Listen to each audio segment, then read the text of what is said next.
Einen wunderschönen guten Abend darf ich wünschen. Herzlich willkommen beim Kölner Weinkeller, dem Winzertalk mit dem einzigartigen Weingut Franciacorta 1701. Ich habe hier den Federico mehr oder weniger live bei mir. Live sind wir, neben mir nicht ganz. Aber heute beschäftigen wir uns mit diesen beiden Weinen hier. Schaumweine aus dem Franciacorta. Und was das genau ist und was die Idee überhaupt dahinter ist, hinter dem Weingut. Und ja, alles Weitere, würde ich sagen, wird uns der Federico genau erklären. Wenn Sie die Schaumweine zu Hause haben, machen Sie beide schon mal auf. Gerade der Staten profitiert sehr von ein bisschen Luft und auch gerne größere Gläser nehmen. Das tut nämlich diesen Schaumweinen ganz gut. So. Da das Deutsch, beziehungsweise ja, da das Deutsch von Federico gleich gut ist wie mein Italienisch, haben wir uns darauf geeinigt, dass wir auf Englisch uns unterhalten. So, let's switch to the English language. Maybe now you understand something. Federico, first of all, thank you that you're here.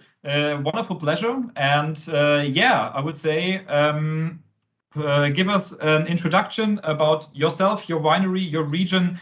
I will open the first, the Brut Nature, and as well the Sateen.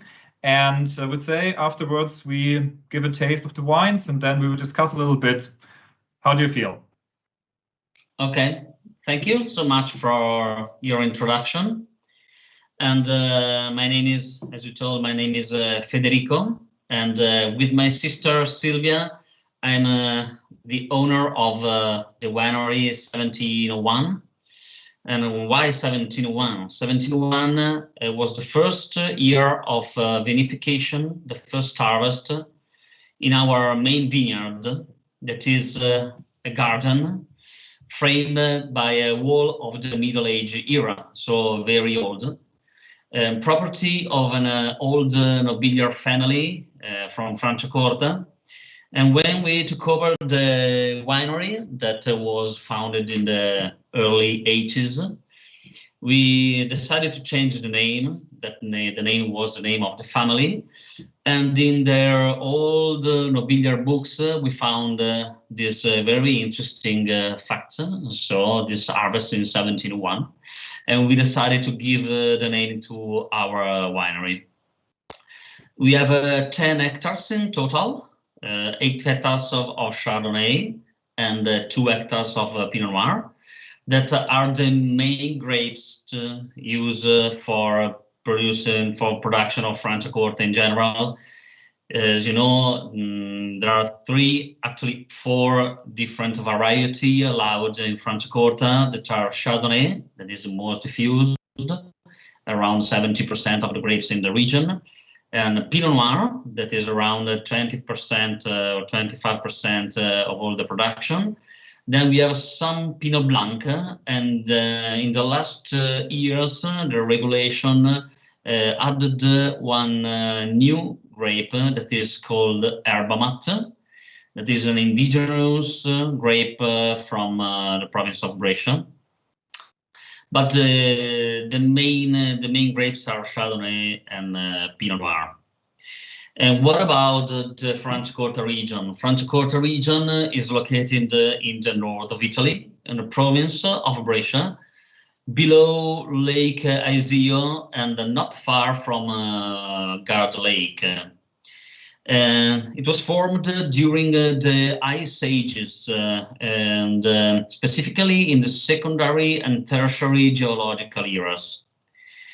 We have a very specific sand and silt-rich soils and actually poor in clay and limestone, and are often considerably thick and extremely permeable.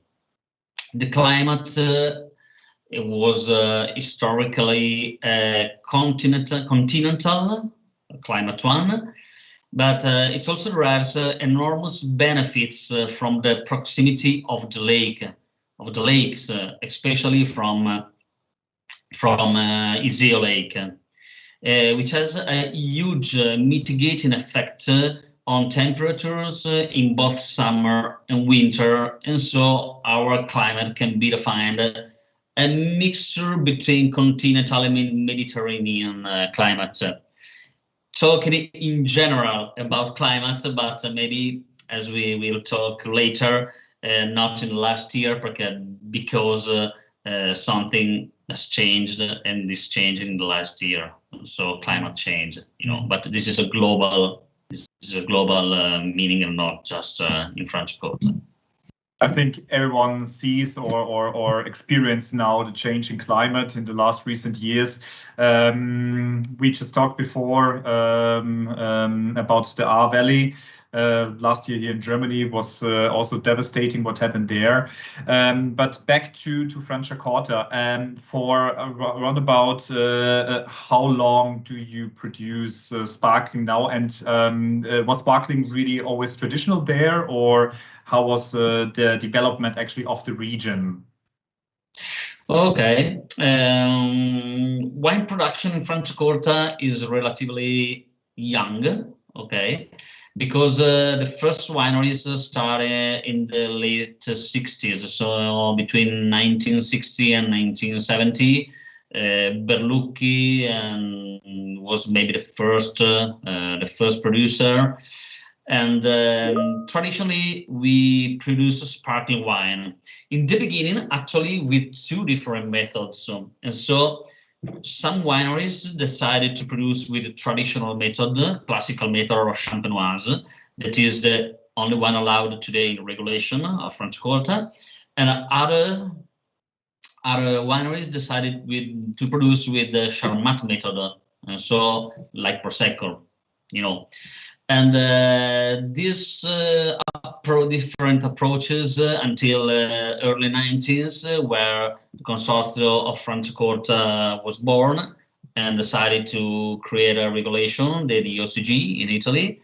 And we gave like the only one production, the traditional method. And so we decided to produce just with some grapes and with one method.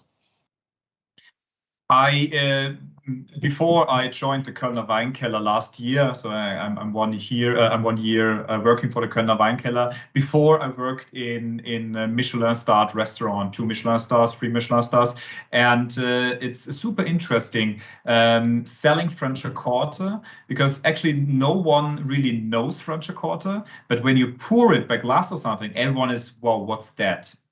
Everyone expecting when you're going to a Michelin star restaurant, let's say the champagne by glass or something like that. And when you come around with a really fresh and crisp Franciacorta, everyone says, okay, this is from Italy, because I think most people know from Italy the Prosecco. I think that's the most known one. But in terms of quality, I think Franciacorta is absolutely the best. What's your opinion about, let's say, the Franciacorta comparing to the Italian sparkling wines, and of course then to the very well-known champagne? Okay, well, first, Franciacorta is not so popular abroad outside Italy for some reasons. The first one is the dimension, because the total production of Franciacorta is around 20 million of bottles. And comparing with the other sparkling wines region, just to have an idea, Champagne is around 400 millions of bottles. Cava is around 300 millions of bottles, and Prosecco 800 millions of bottles. And so Franciacorta is very, very small, and historically 95% of the wine were sold in Italy, because the winery didn't have, how can I say, didn't have wine to sell abroad, basically. And so consider that today as well, the total exporting percentage of wine in Franciacorta is around 9%. Our total is 30%, but because we started later with a different approach, and also because of our approach to agriculture that is different than traditional agriculture, conventional agriculture. And so also, despite the denomination that is not so popular, a lot of importers, a lot of countries are interested in improving and in going into this kind of agriculture. And so we had a lot of popularity and success outside Italy as well. And talking about differences between the regions, the first difference is between method. So there's a Charmat method that is very short time method, because in Prosecco, after the harvest, in 60 days, you can have wine ready to drink. And so you put yeast and sugar in big tanks that work for 60 days, then you bottle it and you can go on the market after 3 or 4 months. This is the Charmat method. A traditional method or classic method need 2 fermentations. So the first fermentation is the traditional fermentation that turn grapes and must in still wine. And so you can use different tanks. It depends on what you like, and so barrels, still tanks, and so on. We also have concrete tanks and amphoras. And so when you have a still wine, the secondary fermentation occurs in the bottle. And so after 6 months, you put in the bottle the wine with yeast and sugar, and you leave it at least for 18 months, aging on the lees. And so you create bubbles inside the bottles. And after 18 months, you have the disgorgement. And so you take the lees of the bottles and you refill with your secret recipe with the sugar and aromas and other wines. And so you are ready to sell the wine. So it takes at least 2 years to have a bottle on the market after the harvest. This is the first difference. Then inside the traditional method areas, we have big differences in approach and in soils and in climate. Talking about Champagne, that is the most famous region for traditional method sparkling wines. The first difference is in soils. So as I told, we have sand and silt. They have limestone and clay. And so they have very different features in wines. And the climate is very, very different as well, because they have a lot of rain. They have a lot of temperature excursion between night and day. They have wind, and in Franciacorta we are more Mediterranean. So we have very hot summers, cold winters in the last years, but generally we have some periods of rain, generally in spring and in autumn, and we have many months without rain, and so all the winter and all the summer. And so it's obvious that the results and the outcome of the wines is very different. So in general, basically in Champagne they have a very acid wine. So they usually need to add a lot of sugar, generally after the disgorgement. In Franciacorta, we have more fruity wines, more round tasting wine, more crispy, as you told. So very different. In my opinion, something has changed. Something has changed in the last years, and so Franciacorta producers understood that the region is different than Champagne, and so we started working in a different way as well, because generally, especially in the first years of productions, winemakers used to make wine like in Champagne, but without understanding that different soil, a different climate needs also a different vinification and in a different approach. I think that especially the last sentence you said is, generally speaking, I would say you can see it all over the world. I would say 10 years ago, everyone wanted to copy Bordeaux and Burgundy. So they also tried to do Bordeaux and Burgundy style in different climates, and they would say 90% failed. And now everyone, even here in Germany, they start to rethink. Okay, we come to Burgundy. We don't have to do Burgundy or Bordeaux. We do, for example, Baden or something like that. And I think that's exactly what you told us, that now the wine growers in Franciacorta think, hey, we don't need to do Champagne. We do Franciacorta, and I think that's a wonderful approach. And I think I will start tasting the first one, the Brut Nature. Let's compare it to a Champagne, I would say. Maybe you can tell a little bit about this cuvée, and yeah, I will give a small tasting note afterwards. Course, yeah, great. Brut Nature is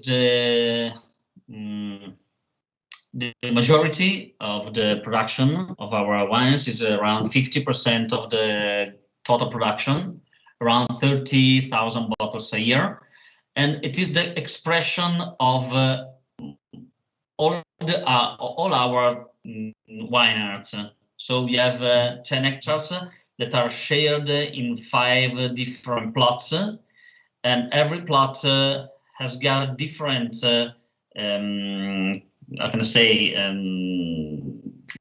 features to each other. So different vines, different soils, and Brut Nature is a blend, is a mix of all the vineyards. It is generally 85% of Chardonnay and 50% of Pinot Noir, 15% of Pinot Noir. 24 months on the lease, at least, for secondary fermentation. And after the disgorgement is without dosage. So no added sugar, no different wines, but we refill with the same wine. In the Brut Nature, we also have around 20% of reserve wine. So it is from a single vintage 80%, and from 4-5 years vintage wine, the rest. Yeah, you really. I think it's wonderful when you compare this this sparkling wine to, would say, a more renowned example from Champagne. Because you really feel, you really taste similarities as well as really complete differences. For me, this is a wonderful aperitif, a crisp, fresh start, I would say, which you can also pair wonderfully with some starters, with some seafood as well, maybe with some white fish or something like that. So it is on the palate, you really have different flavors and aromas. And what I really love about this sparkling wine of this Franciacorta is the texture. It is not an super easy drinking. Of course, it's super. It is easy to drink, but it has also some, I would say, good flavors, good complexity, and it's still approachable for everyone. But it's not, and I would say, an easy peasy summer sparkling wine.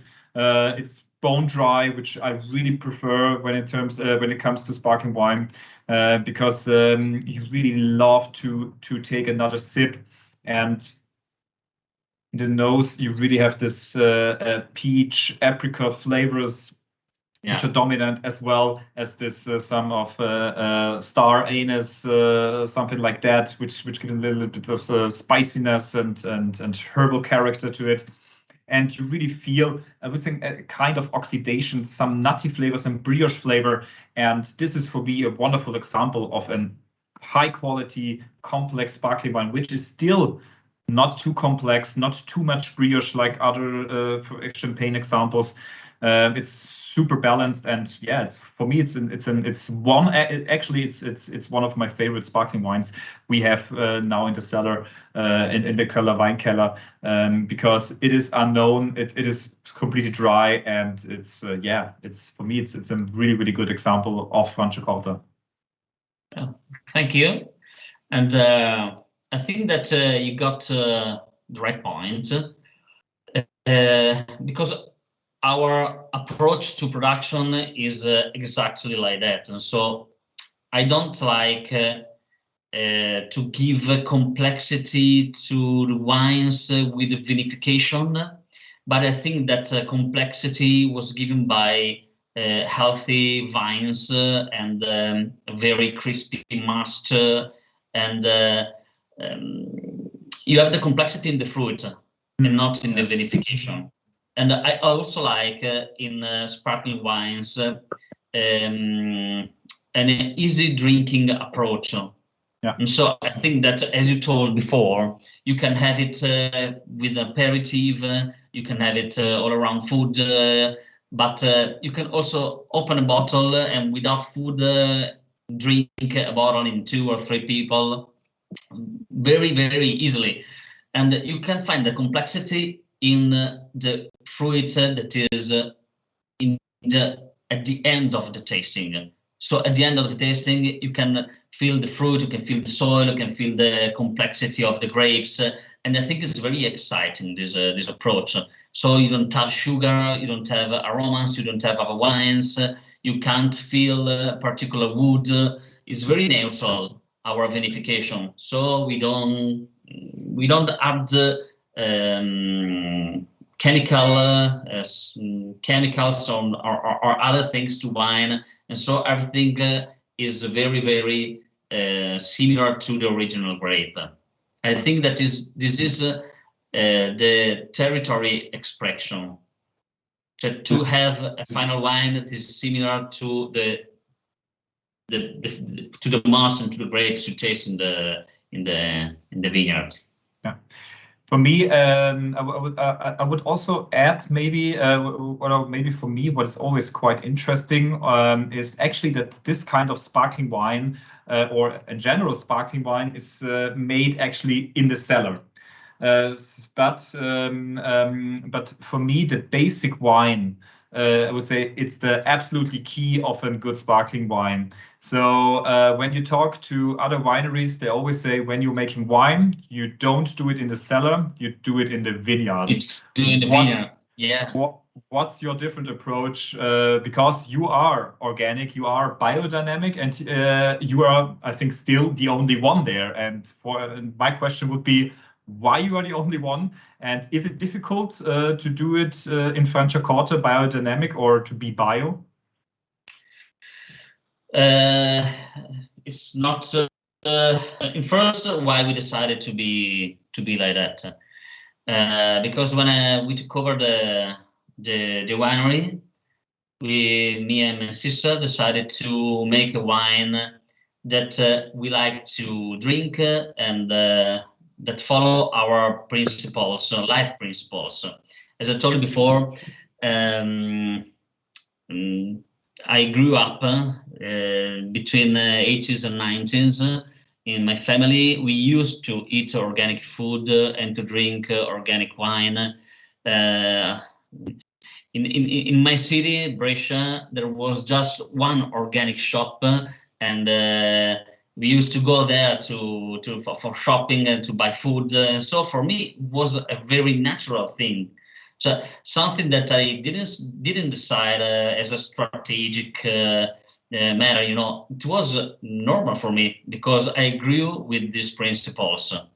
And so when I talked to my winemaker Marco about my ideas, I told him, what about trying to do something organic first? And Well, what do you think about biodynamic approach? Why don't we go deep in this method? Are we interested? Do you like it? Oh, wow, yes, I would like very much to improve this. And so we decided after the year after our first experience to turn the production to biodynamic.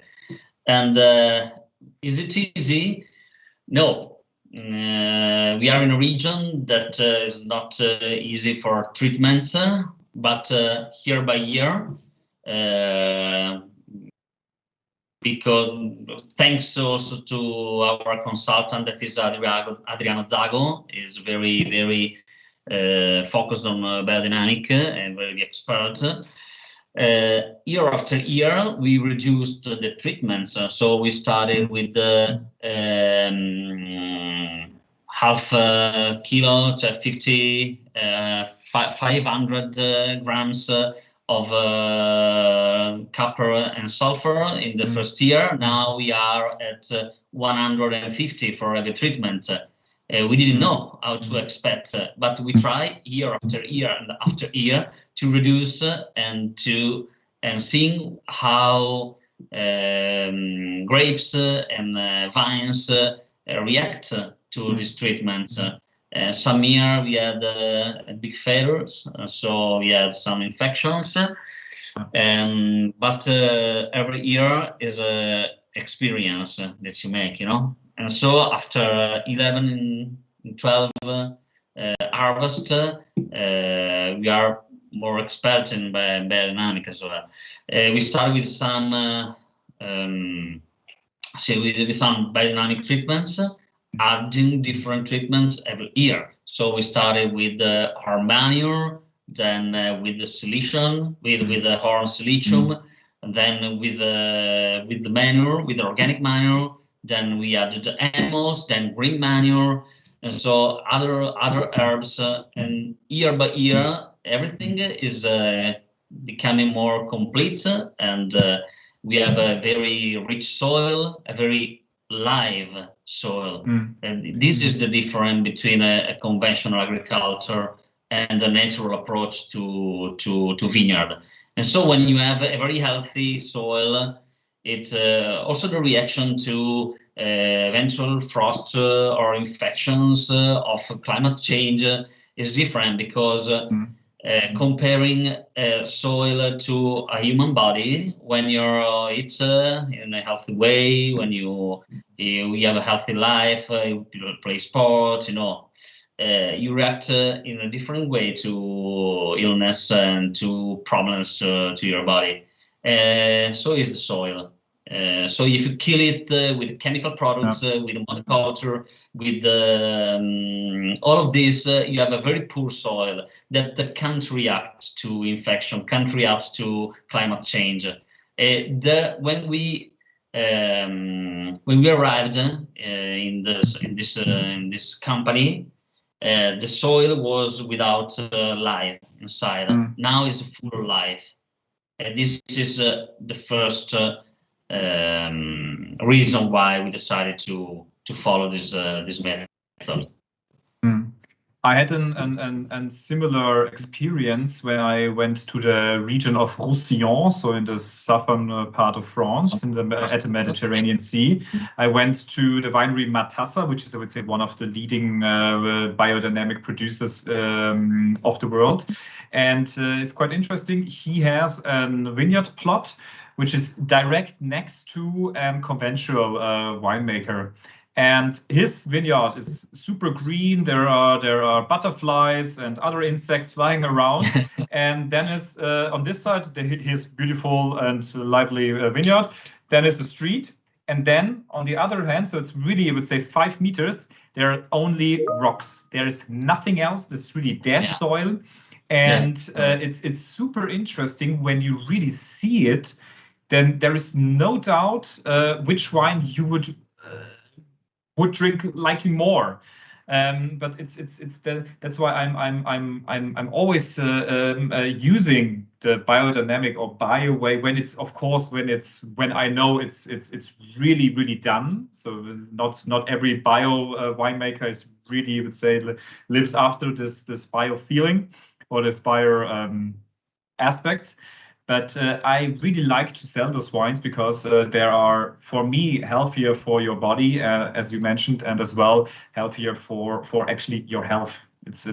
And for me also a quite impressive thing is that those wines tend to be lower in alcohol, so they tend to ripen their physiological ripeness getting earlier than the sugar levels. So you tend to be likely less. You tend to have less alcohol, which is, I would say, nowadays also quite a good effect as well. Yeah.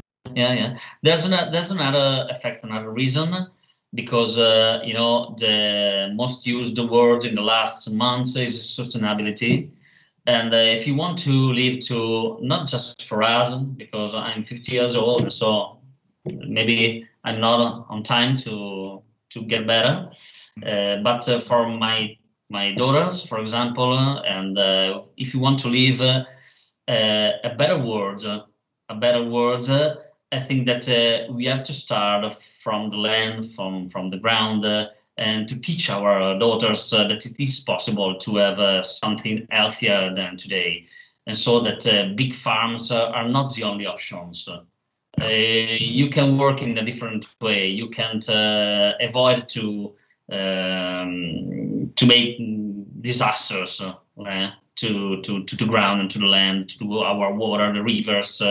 Then everything is involved in these choices, and I think that is very consciousness. Yeah, absolutely, definitely. I definitely agree with you. So I already poured the second wine. I would say this is something maybe. Does it? Yeah, here it is. Satin. Vintage. Satin. I'm sorry. Satin. My Italian, my pronunciation is not the best. But this is something I would say unique, because I think it is unique in the world of sparkling wine. And while I'm tasting, or while I make, I taste, maybe you give an explanation. What is the special thing about Satin? Satin is a wine that you only can find in Franciacorta. It's a peculiar wine of Franciacorta, and it must follow some rules of vinification, of production, and basically are that you can make it with 100% from white grapes, at least 80% of Chardonnay, and 20% of Pinot Blanc is allowed, and minimum aging on the lees of 24 months, and it must have a lower pressure than Brut and other wines of the denomination, that is usually between 5 and 6 atmospheres, and Satin must be between 4 and 5. And so this lower pressure gives a smoother texture to the wine. The bubbles are thinner, and the texture is more elegant and lighter and smoother. And satin is a word that reminds something like silk, like something like that. So something very, very soft. And our satin is different on approach than traditional satin in Franciacorta, because when you talk about smoothness and something soft, something sweet, was usually intended like sweet in sugar. And so traditional satin in Franciacorta is very sweet. We are talking about a dosage that is generally between 8 to 12 grams of sugar a liter. So very, very, very, very sweet. they usually have the first fermentation in barrels, so very round tasting, very complex, with the 13.5 alcohol degrees. And so they're very fat wines and very complex wines. And we decided to produce the opposite. So we decided to choose a single vineyard that is called Sabbioni. Sabbioni reminds something like sand, sabbia, that in Italian means in English means sand, and very drainant, very permeable, and so it gives a high minerality to our vineyard, to our vines. Sorry, and our Satin is so acid, straight, very vibrant and crispy, and no sugar added, and so it's completely different. But I think that is, in my opinion, I'm the producer, I'm the father of this wine, and so a very good expression of Chardonnay in Franciacorta. Yeah, I definitely agree. It's super interesting when you would taste this from a black glass, you definitely get Chardonnay. The basic wine you put into wood, or how do you treat the basic wine? Basic wine is mainly in stainless steel tanks, and around 15-20% in old barrels. We don't use new barrels, but generally we buy barrels after 2 or 3 fermentations, because I like wood, but I don't like too much wood. And so wood is very interesting because it gives complexity and is a good approach, but not too much. I don't like too much woody wines. Also because we have a light wine around 12 alcohol degrees, 12.5, and so would kill the taste of the wine, you know. Yeah, it's super interesting because when you smell the wine, you really think about, there's a particular smokiness, nutty flavor to it, so it's a little bit more complex. It's, for me, it's completely different to the Brut Nature. The Brut Nature was much more fruitiness, much more straight on the nose, of course, with some oxidation.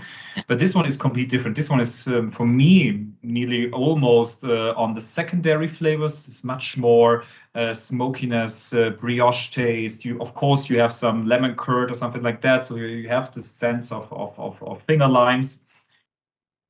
But when you give it a smell, it really reminds me on an Chassagne Montrachet, with this creaminess, with this cheesecake flavor, so with this yogurt a little bit, and you really have this intense Chardonnay flavor, which was here just a little bit in the oak.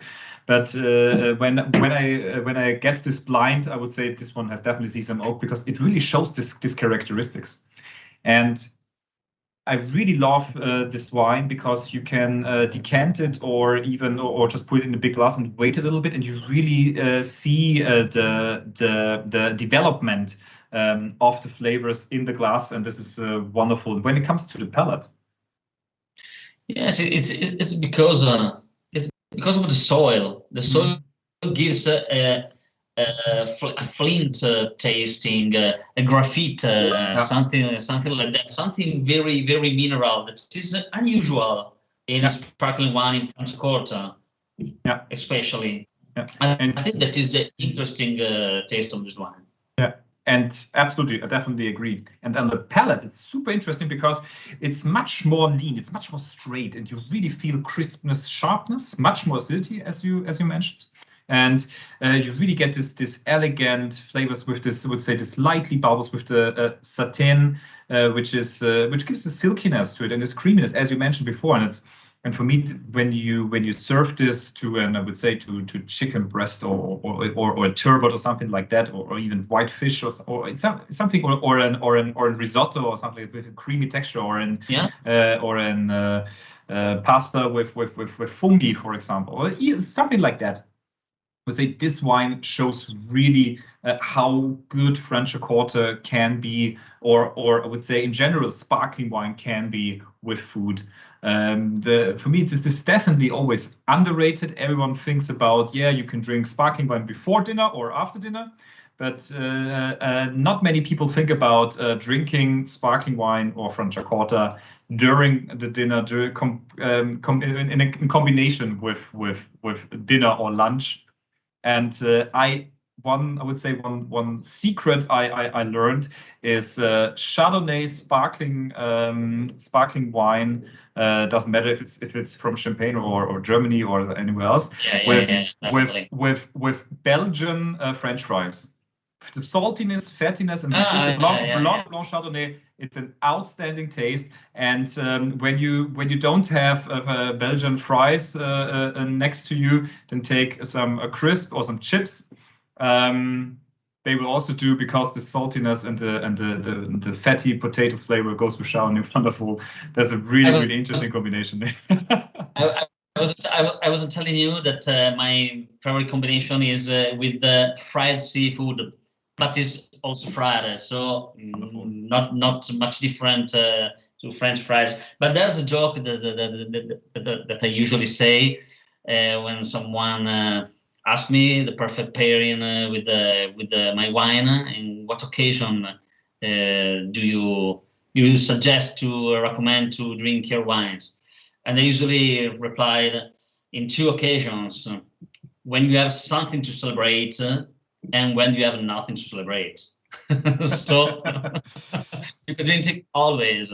Yeah, sparkling wine is always perfect when it's opened. That's the best way. And I think, what's your opinion about aging those Sateen? Do you have any experience? Because I would say, and vintage dated, because this is vintage 16. A vintage dated sparkling wine, when you think about champagne, you can age for several years. Would you also suggest for keeping the Sateen, or would you say it's perfect now, drink it? A hard question.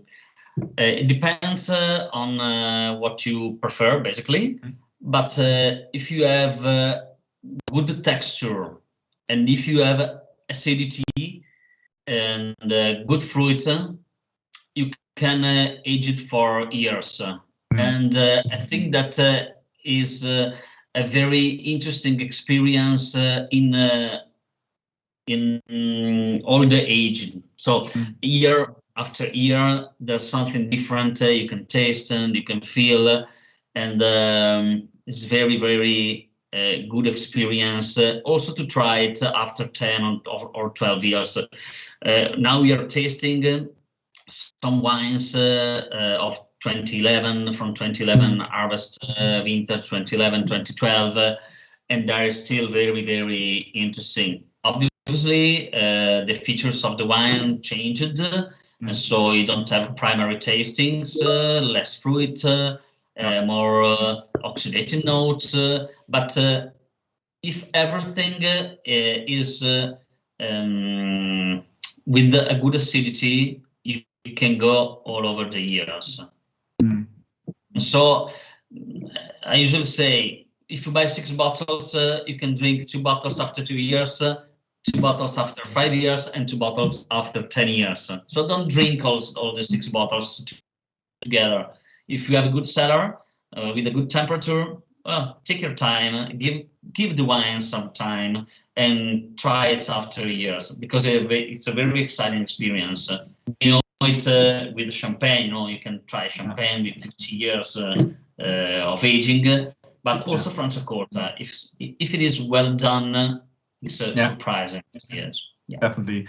Sparkling wine in general, not Charmat method, but traditional method in general is very exciting after years of tasting. Yeah, it's super interesting when you when you taste, I would say, long aged sparkling wines when they are not separated from the lees. So when there are not latte. when there are not disgorged, and then because I was once in the region of Cava, and we went down in the cellar, and the cellar master disgorged a sparkling wine which was 40 years on the lease, and he directly disgorged it, and it was so crisp, so fresh. Nobody did expect that this was 42 years old wine. And this is super interesting, that the yeast, that the dead yeast protects it from oxidation. And I think that's why many champagnes can age very, very long, because they are so stable in itself, and they develop wonderful brioche aromas, and they are, after many, many years, are still fresh. I'm not talking about the big brand names everyone knows. When you get one of those, you should drink it immediately. I think it's the same thing in every sparkling wine region. But, yes, of course. But maybe back to the vintage 16. How is the influence on the sparkling wine in Franciacorta when it comes to the vintage? So how will 17 or 18 taste in terms of Satin? It depends how you make wine, because if you adjust, the wine. So if you use sugar and aromas, you can have a quite similar wine every vintage. But in our case, 16 is very different between 17, for example, because 16 was a very well balanced season with a good climate, with a good weather, with a fresh and rainy spring, and with a hot and dry summer. And harvest was with 23, 24 degrees, so the grapes were not stressed, because sometimes we have harvest with 35 degrees. The harvest in 2020 began in August 1st, so very, very early, because of the hot temperature and the very fast maturation of the tear. This year will be different because of the dryness. We don't have we are lack of rain in the last months. We only had around 10 centimeters of total rain in the last 7 months. We have no rain in the last 2 months, so not one drop of water in the last 2 months. And so what is usual? What is usual when it comes to rain about this region? Because you said how many? 10? At least 4 times. Okay. So 40 centimeters, between 30 and 40 centimeters. But it depends also on the frequency of the rain, because what is good for the soil, for the vineyards? It is good soft rain for 7 or 10 days, like usually occurs during the spring or in the autumn. But the rain in the last years, how is the rain in the last year? Is a bomb of water. In 10 minutes, you have 30 millimeters of water, but it's not so good for soils. You have hailstorms, so you have a storm, you have wind like rockets, and so it's not well balanced. And so we have very different vintages. And so we alternate very rainy seasons with the very dry seasons, so the wines are very different. Yeah. Do you plant it everything new, or did you bought I think you told us that you bought the vineyard. How old are your wines? Because in my experience, I would say when the wines are older, they are much more resistant due to water stress than young wines, of course. I didn't get what you say because there was maybe some problem of connection. My question was, how old are your wines? Because older wines are more resistant to water stress than young wines. Yeah. We have wines between 20 years old, between 14 and 25 years. It depends on the plot, because the youngest plot is the garden one, with that is from 2008, and the oldest is the Sabbioni, the Sauternes plot, that is 25 years old. Okay.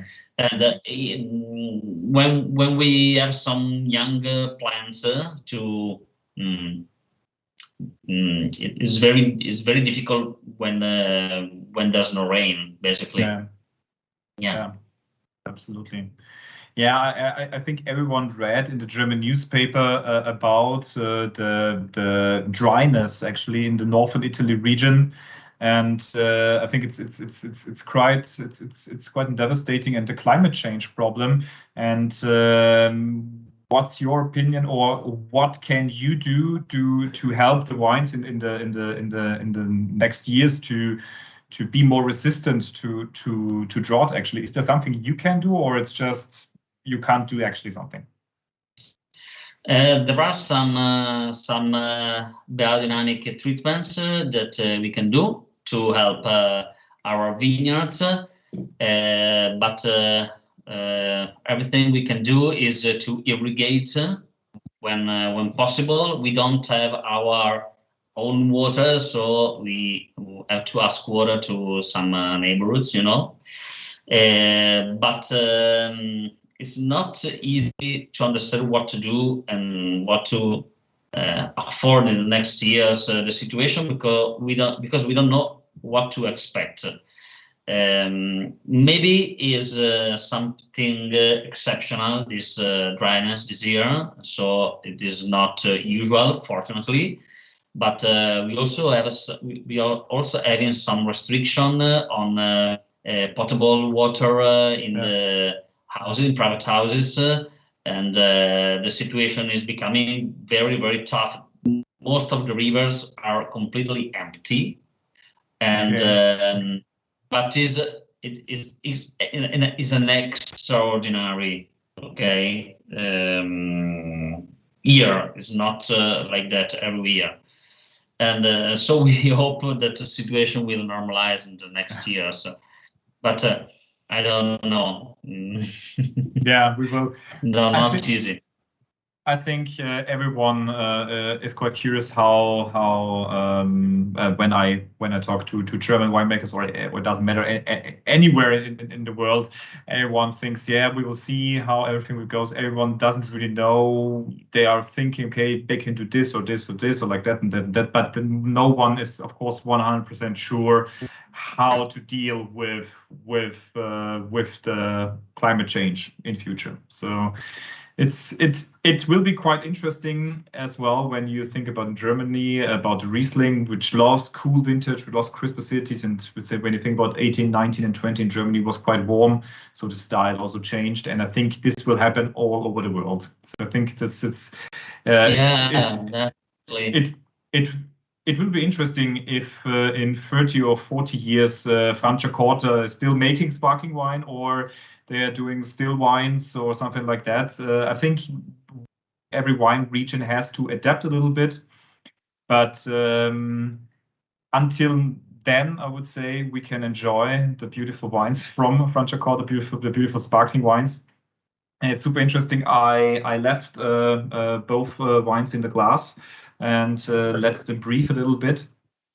And it's super interesting how they change. They're really getting more complex. They lost a little bit of fruit, but they're gaining more the nutty, the nutty flavors, the brioche flavors, and especially the Sauternes is incredible when it's really when it's got some time in the glass to really show. And I will finish with my partner today the bottle, because it's wonderful to drink it now. Yeah, good idea, sir. I think Yeah. it's a very good idea. Yeah, I also think that. Yeah, that's actually wonderful. I think we got a good overview about your ideas and what you do and what you do different to the other ones. Maybe one last question. Besides of your winery, which Franciacorta do you also like to drink? Or is there a particular other brand? Okay. There are some other producers that I like, some friends as well. One of those is Andrea Ricci. Andrea Ricci, that is in a different area. We are in the south of Franciacorta. He is in Gussago, in the east side, in the top of a hill. He works very well. And Cortefusia, that are friends as well, and they work very well. And a special mention to Barone Pizzini, that was the first organic winery in Franciacorta. They started in 1999 with organic production, and Silvano is the president of Consortium of Franciacorta, and I think that he's the man of Franciacorta, of the territory, and he's got a very good approach to territory. Yeah, that's super interesting, because I did not know any of the producers you just mentioned. Okay. As you told before, the most of Franciacorta, I think, is drunk in Italy, and I would say you get small quantities there, and I was there once actually in the region before my sommelier career. And I bought some Bellucci and some Cadel Bosco, because those I knew from the books. Most popular. I know them from the books.